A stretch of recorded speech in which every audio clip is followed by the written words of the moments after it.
네, 안녕하십니까. 안녕하세요. 사실 뭐 앞에서 얘기들이 다 나온 것 같습니다. 제가 맡은 주제가 보안 처리 절차 개선하는데 제가 찾아왔더니 벌써 연구가 한 10몇 년 동안 다 돼 있더라고요. 있고 국회 자체 내에서도 이미 내부에 수탁을 줘가지고 아주 상세하게 봤습니다. 제가 오늘 앞에서 말씀하신 그 국회의원도 임기를 단임제로 해야 되는 게 아니고 4년 단임제라고 따지도 안 하고 의정활동만 열심히 할 거 아니겠습니까? 물론 이제 아까운 인재들도 있겠지만 뭐 지방자치단체도 3선까지밖에 안 시키는 것처럼 대통령제에서 우리가 대통령이 하도 속을 썩이니까 단임제로 바꾸고 가겠습니다. 국회도 저 모양으로 자꾸 간다면 입법부가 뭐 하는 데인지도 잘 모르고 지금도 아마 19대도 구성되지 않을까. 저는 19대도 또 맡기지 않거든요. 인원만 한 명 더 늘어가지고 더 복잡하지 않을까. 예? 목소리를 듣기만 하고 마이크 가까이 마이크 걸려. 마이크가 좀 잘못됐겠죠. 제가 지금 굉장히 큰 소리를 하고 있는데 마이크가 이게 좀 더 제가 입을 좀 붙여서 하겠습니다. 그래서 제가 볼 때는 결국은 제도는 인간이 만드는 것이기 때문에 그럼 제도가 미비하다면 고쳐야 되겠지만 지금 제도도 사실은 상당히 정비가 잘 되어 있습니다. 되어 있음에도 불구하고 계속 고치는 이유는 사회가 변하기 때문에 우리 사회가 발전하니까 맞춰서 고치는 문제도 있지만 그럼에도 불구하고 결국은 제도를 운영하는 인간들이 여전히 제도에 따라서 움직이지 못하고 있다 그런 생각이 듭니다.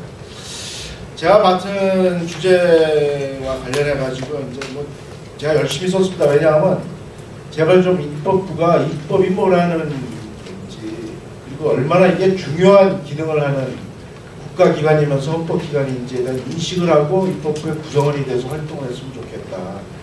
그런 측면에서 열심히 썼는데 내용은 뭐 그동안에 나온 거를 정리하는 것에 불과하지 않나 그런 생각이 듭니다. 그래서 뭐 내용이 다른 발전보다 그냥 막 풀어 써서 나서 많기 때문에 읽지를 않겠습니다. 읽지 않고요. 제일 먼저 제가 문제를 드리고 싶은 것은 지금 사실 법률안을 만드는데 정부안과 국회의원안이 있습니다. 그래서 우리 헌법은 사실 대통령제 정부 형태를 취하고 있음에도 불구하고 국회를 못 믿고 이미 헌법을 만들어 놓은 겁니다. 그래서 법률안을 발의하는 것을 정부에게도 주고 있습니다. 근데 정부는 그동안 여러 가지 학습 효과가 있어가지고 이게 법을 함부로 만들면 안 된다는 걸 조금씩 깨달았기 때문에 법을 만들기 전에 여러 가지 제도적 장치가 있어서 법률안을 다듬습니다. 그리고 관련 부처들이 수요를 조사해가지고 이런 법률이 필요하다 싶으면 그것을 윤곽을 만들고 그 법률을 시행할 때 드는 비용이 얼마인가.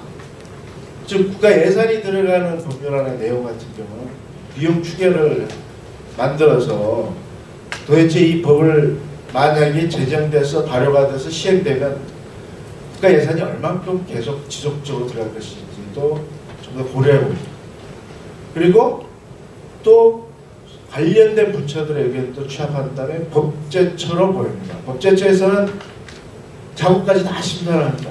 지금은 이제 법령을 국민이 알기 쉽게 하기 위한 그런 어떤 작업까지 해서 그러니까 문법에 맞는지 또 말은 맞는지 과거의 법률들은 보면 주어도 없고 그래가지고 이게 도대체 법률이 무슨 내용인지도 모르면서 시행된 그런 묻지 못할 시대도 있었습니다. 그러나 지금은 이제 우리가 문법적으로 또 그 내용 자체가 맞는지를 다 종합적으로 검토한 다음에 국무회의 심의를 거쳐가지고 국회로 넘어갑니다.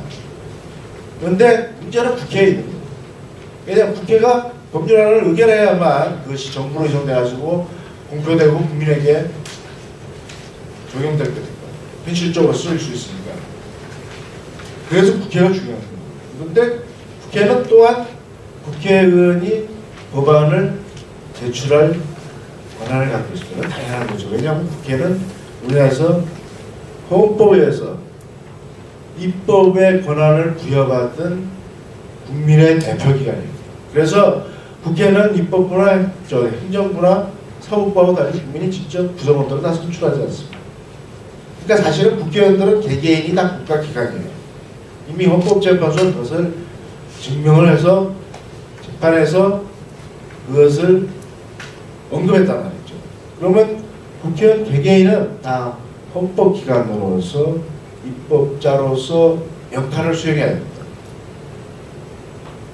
왜냐하면 국회가 가장 중요한 기능을 하는 것이 바로 법률을 제정하는 거예요.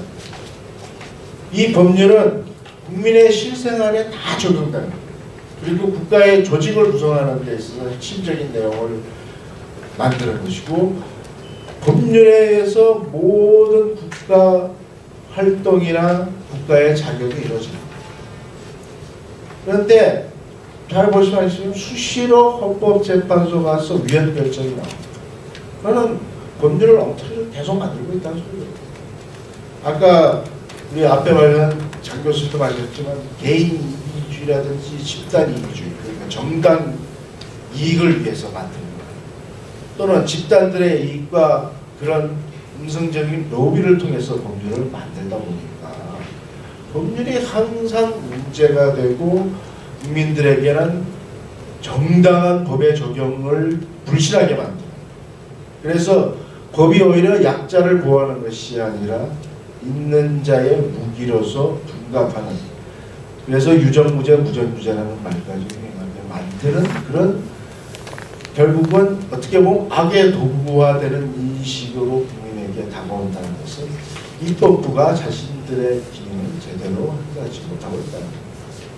그러니까 저런 입법부라면 사실은 우리가 구태여 둘 필요가 없습니다. 왜냐하면 그런 법은 행정부에서도 만들 수 있고 사법부에서도 만들 수 있고, 그렇지만 국가 권력을 한 곳에 집중시키면 항상 부패하고 문제가 됐다는 역사적 경험 때문에 우리가 입법부라는 그 국가 권력을 갖다가 중요하게 생각해서 국민이 직접 선거로 그 구성원을 선출한다는 것입니다.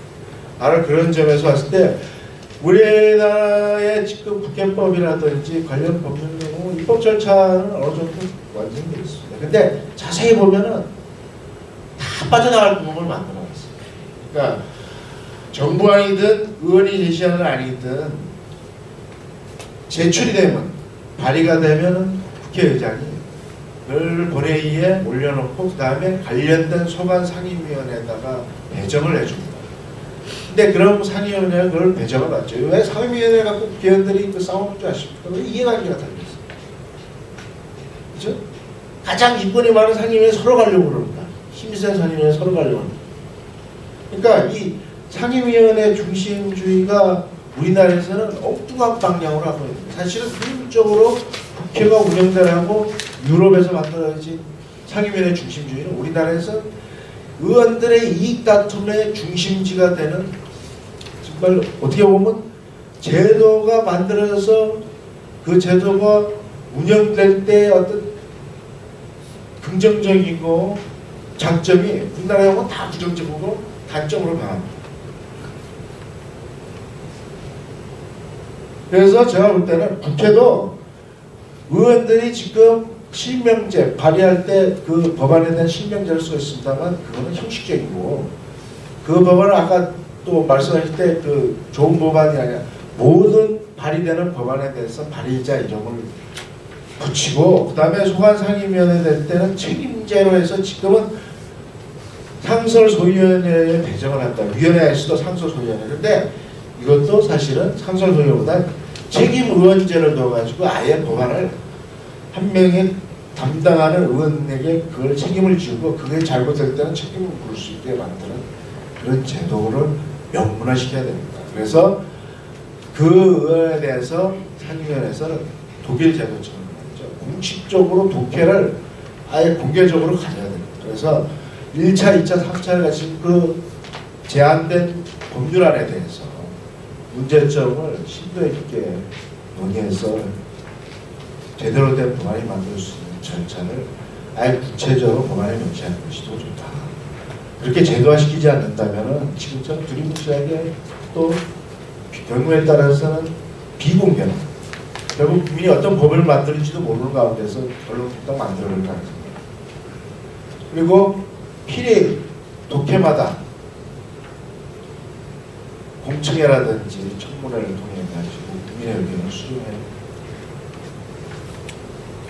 그런 어떻게 보면 지루하지만 공식적으로 엄격한 절차를 밟아야만 법률안이 제대로 만들어지지 않을까라는 생각이 들고요. 그 다음에 지금 모든 법률은 법제사법위원회로 가게 되어 있습니다. 법제사법위원회의 역할은 자구수정이거든요. 그리고 다른 법과 충돌 문제가 있어서 체계 심사하는 건데 실제로는 그렇지 않습니다. 법제사법위원회는 법사위만 갔다 하면 그냥 감옥차사할 거예요. 법사위에 보낼 이유가 없다. 과거에는 법에 대해서 잘 모른다고 생각했기 때문에 법사위나 법조인 출신들이 모여가지고 우리가 그래도 법을 제대로 못 봤으니까 법안이 우리한테 오면 우리가 다듬어 주겠다 이런 식이었죠.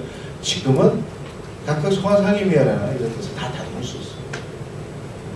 법사위에서는 체계 문제 정도만 간략하게 본 다음에 그리고 법사위에 가면 그 시간을 딱 정해주는 것을 법에 명시해야 됩니다.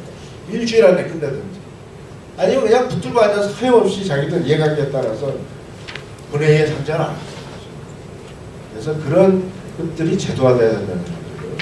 그리고 그 다음에 본회의에 상정되고 나면은 토론할 시간을 줘야 된다.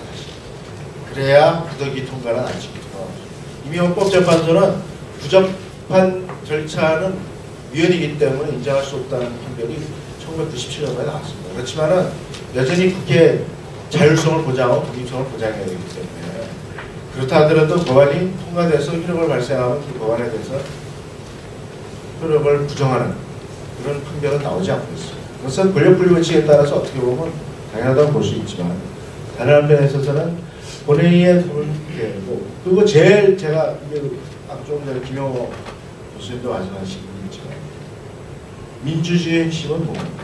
민주주의의 핵심은 다수의 의사가 결국은 반영이 될 수밖에 없는데 우리나라는 정당을 왜 구분하는지 모르겠어요. 국회에서 무슨 합의를 합니까? 그러면 우리가 왜 정당 구분해서 투표를 해가지고 다수당, 뭐 소수당 아니면 일단 야당, 여당을 뽑습니다. 그거는 그 당이 추진하는 정책이라든지 의견에 동의를 했기 때문에 그 당을 지지한 거고 그 당의 의사를 통해서 국정이 운영돼야 된다는 것을 표명한 겁니다, 사실. 그런데 여야 합의 안 되면 안 된대. 뭘 여야 합의하면 그런 걸 여당, 야당은 뭐 필요합니까? 그냥 국회당 해가지고 그 안에서 지지고 후보까지 항상 합의해가지고 법안을 만듭니다. 그렇죠? 그리고 또 기가 막히게 또 분란이 일어난다고 5분의 3이라는 정족수도 개발해내가지고 장난치는 것도 아니고 그러면 앞으로 5분의 4도 나오지 않을까요? 5분의 4도 나오고 10분의 7도 나오고 옛날에 4.4 5.1 개 전력이 생각이 납니다. 그러니까 그런 데 연연하는 게 아니라 원칙으로 돌아가야 돼요. 국회가 우리가 복수정당제를 제퇴하고 있죠. 단일 정당이 아닙니다. 어차피 합의가 안 될 거라는 걸 전제로 하고 있는 거예요. 민주주의라는 건 다양성을 추구하는 것. 근데 민주국가에서 정당제를 운영하는 그리고 정당제 구성원들이 대부분이 국회를 구성하는데 합의한다는 것은 야합인 거죠. 사실. 야합. 서로 의견이 틀릴 수밖에 없습니다. 그리고 진지하게 토론해서 문제가 있으면 그 문제를 고친 가운데서 최종적으로 결론에 이래야 되는데 결국은 다수결로 결정할 수밖에 없는 거죠. 거기서 소수를 보호한다는 건 뭐냐면 소수의 의사를 개진할 수 있는 기회를 줘야 된다는 거예요. 그래서 국민들이 그 소수 의견에 동의한다면 다음 선거에서 다수결을 한 정당에게 표를 던져서는 안 되는 거죠. 이게 민주주의 아닙니까? 맨날 합의한대요. 뭘 합의하는지 모르겠어요. 국민들을 속이는 거죠. 더 이상 거짓말하는 것을 국민들이 용납해서는 안 된다고 합니다. 제가 말미에다 뭘 적었냐면 저를 지도했던 헤세라는 교수님이 있는데 그 사람은 그랬습니다. 결국 국민이 헌법을 수호할 의지를 가지고 있어야만 헌법 질서가 지켜지는 거고 법의 질서가 지켜지는 거다. 결국 국민도 동조하는 거로 저런 사람들을 뽑고 있는 한은 우리 사회에 이 국회가 파일적으로 그리고 우리 국민의 권리와 의무를 직접 규율하는 법률이 저런 식으로 엉터리로 만들어질 수밖에 없고, 또 반복해서 위헌 결정이 나고 새로 법을 만들어야 되고, 다람쥐 쳇바퀴 돌듯이 계속 반복될 수밖에 없는 게 우리 현실이 아닌가 생각이 됩니다.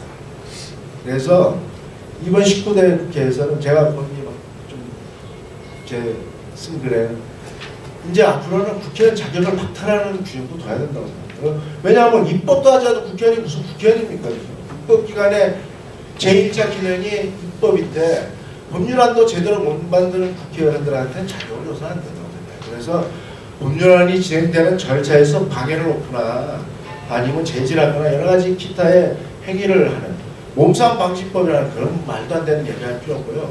그런 행동을 했을 때 그 자리에서 국회의원의 자격을 박탈할 수 있는 규정을 설명하는 것이 필요하다. 이렇게 생각을 하는데 좀 그런 내용들은 약간 억지도 있을지 모릅니다만 얼마나 답답하면 제가 이런 소리를 했겠습니다. 제 발표는 이것으로 마치겠습니다. 감사합니다.